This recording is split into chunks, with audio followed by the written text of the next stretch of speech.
Ready?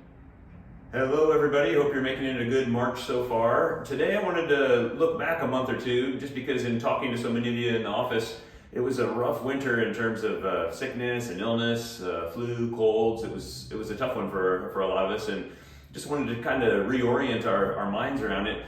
I used to think when I started chiropractic school that gosh, if I could get myself so healthy, maybe the goal should be to never get sick.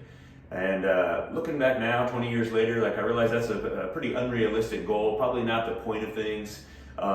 It's a better idea to get ourselves to the point where we can recover from illness faster. It's not going to take us down with the same intensity. We have more vitality to fight off the illnesses faster and not get sick as often or as bad when we do get sick. And so I think that's a more realistic goal.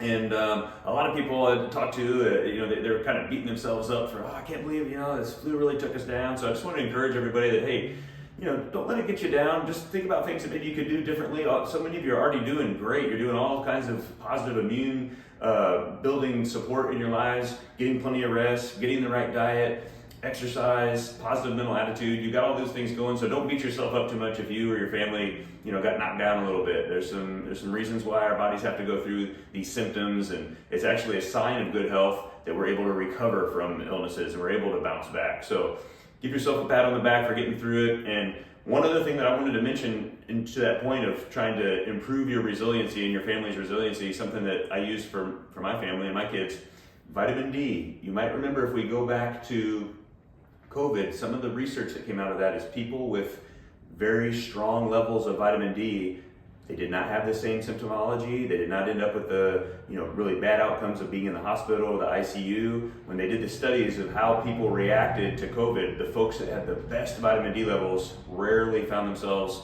in really rough situations. So we can take some of that information and think how that transfers to other types of viruses and illnesses. And the beautiful thing is, it's really easy. Vitamin D is a cheap supplement, really easy to give to kids. We have a supplement here, orthomolecular vitamin D3, that it comes in MCT oil, right? So it's basically like a liquid coconut oil. There's no taste to it. The vitamin D is right in there. I go around the dinner table and the kids just open their mouth. I give them a couple of drops.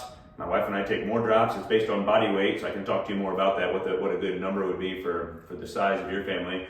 And it's just a real easy way to get your vitamin D levels up so you have a little bit more resiliency. So I just want to share that simple tip. Keep up the good work. We're moving forward into the spring and looking forward to a great one.